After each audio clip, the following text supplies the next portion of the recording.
Howdy, this is Rodfather 916. I'd like to say this is another episode, but this is the episode so far this year of the Real Housewives of Salt Lake City Season 2, Episode 10. A Vail Trip to Remember. This is the one we have been waiting for. Boom! Iconic, it is. I'm glad more people are watching, but I'm going to give you a short, because there's so much here and I can't put it in, but we are on the bus. Everybody's on the bus except Jen Shaw Amazing, who's on the run from the Popo. We have Meredith up in Vail at the 8-bedroom house. We have Mary, who's not there. So who's on the bus? We have Meredith, Whitney, the new girl Jenny, and Lisa. Lisa is still sick. Last week I said, she got on my nerves. I thought if she was so sick, vomit in her pockets. Nobody wants to see that stuff. But they started to go to Vail, and this is not a short trip. This is a 6-hour bus ride. So there are 4 women. And Jenny is the new girl. She doesn't know anybody that well other than Lisa. And they're on their way up to Vail.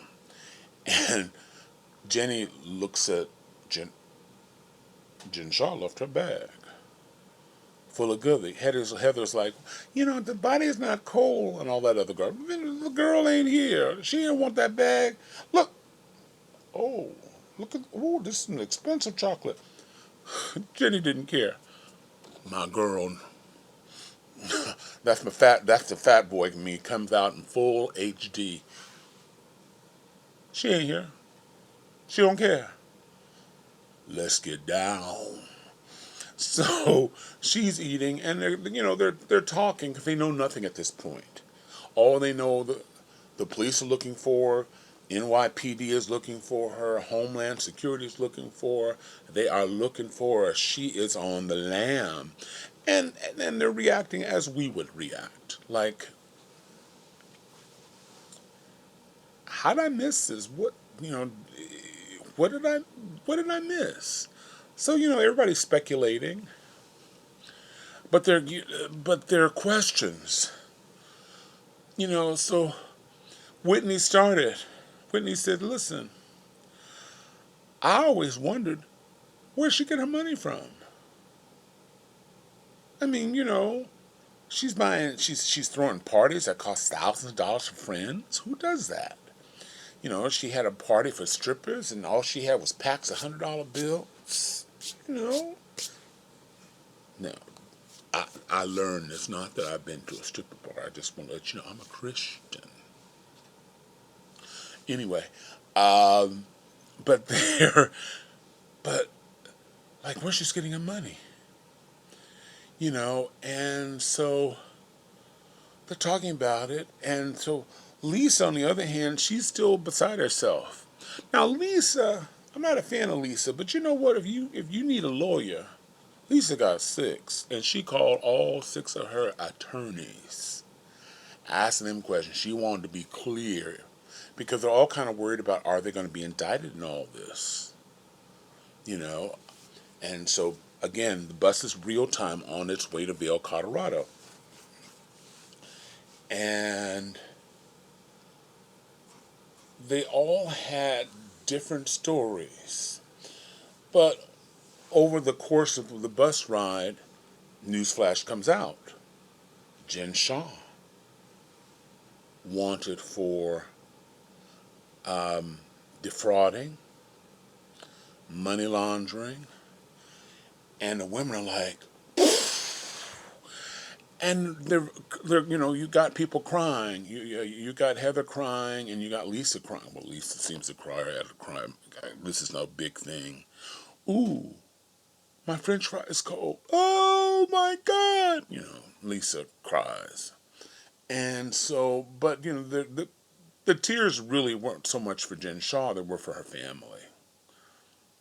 Because we don't know. This is big.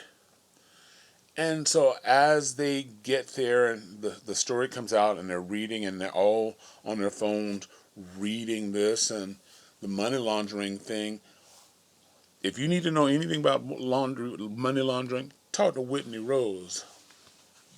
Whitney knew stuff. I'm telling you, this girl is smart for 34, 36 years old, whatever she is. But she says, I know why NYPD is. Jen Shaw's got offices in New York City. She's got several little businesses, and a lot of them are based in New York City. So that's why the new NYPD was in Salt Lake City. Looking for her ass. Yeah, I said it. Her ass. And they discussed lunch and laundry. She says, well, you needed something that doesn't require, official books. Laundromats. Because they work in cash. Nail salons. Things like that. Now, have you thought of this? The girl watches TV. Jenny even knew that. Jen was like, yeah, nail salons. I hate to say that because Jen... Anyway, I'm not going to go into that. I could get in a whole lot of trouble. But they're like, but why?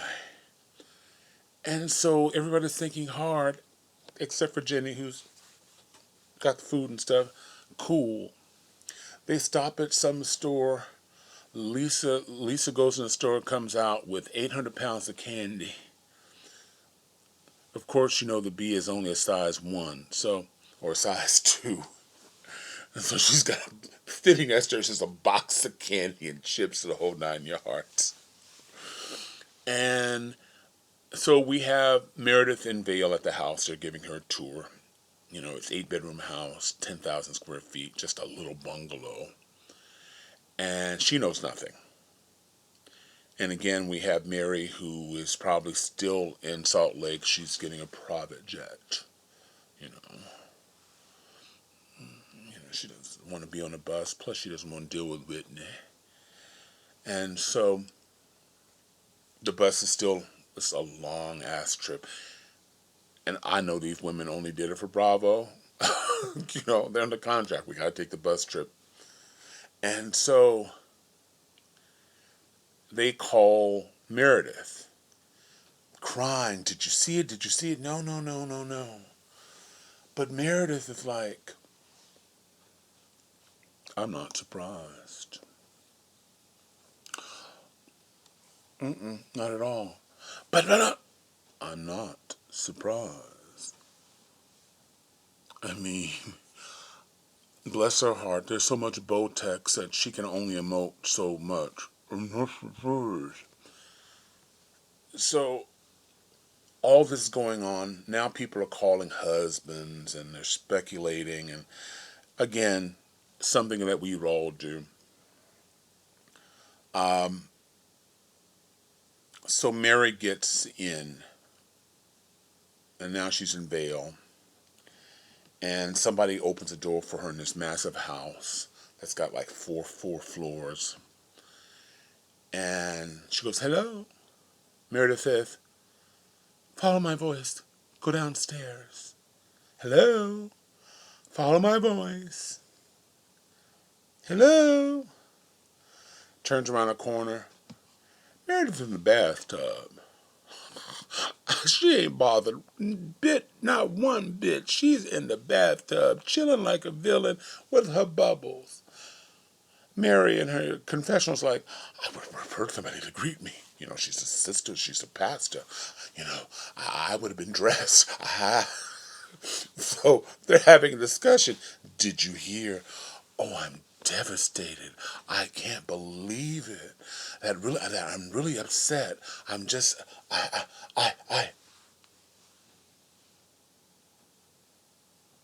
Mary could care. Mary could give 2 fucks. She don't care. Maybe 2 fucks. She don't care. So now we're on the bus. The bus has made it to Vail. Mary's talking to her husband. Elisa's talking to her husband after talking to all the lawyers. And they all meet, and Meredith is like, well, who wants to talk about it, Meredith? And everybody's like, yeah, we all want to talk about this. And so Meredith, Meredith tells her story first. Sometime earlier this year, Jen came into her shop in Salt Lake City, and one of the people she was with stole a little clutch. It was a man who stole a clutch purse out of her purse. Now, how did this happen? Because it's on videotape. We saw it. That, he just grabbed it. So she called Jen, and he brought it back to the store. But for Meredith, like, what kind of people do you associate with who comes in people's stores and shoplift? So apparently Jen is not forgiving her. Not Jen, I'm sorry. Meredith is not forgiving her. She may apologize to her son, but they're not all right. And at one point, the new girl, Jenny, says, well, you guys don't know her? And everybody went, well, Lisa's the closest to her. And Lisa's like, I don't know. I wonder who called. And, that was the theme. Who called? Who dropped a dime on Jen Shaw? Because I'm thinking the way Lisa was talking, Lisa could have dropped a dime. Because Lisa's mean. I mean, she's just mean. Meredith don't like her, so Meredith could have dropped a dime on her. Mary just went, well, I never liked her anyway. It's like, that Mary is something else with big eyes. I never liked her anyway. Come on now. Come on now. So, we get a story from Heather. She goes, something happened last week that was strange. She was at my house, and I don't know if she had too much to drink, but Heather put in an Uber, and you can track the location of the Uber. I take an Uber every day, so you can track the location where you are, or if you're paying for somebody, track the location where she is. Within a few blocks, Jen Shaw got out of the Uber. Now, we don't know why. We don't know where. Does she have a sugar daddy? Is she having an affair with somebody? And Jenny goes, well, I thought people were close. How come you don't know anything about her?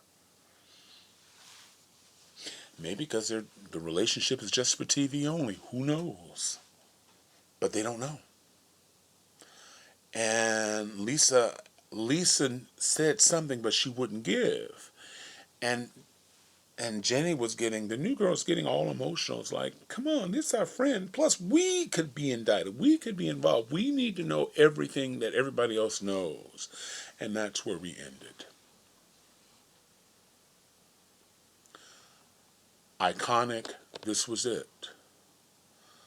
This is the real and reality.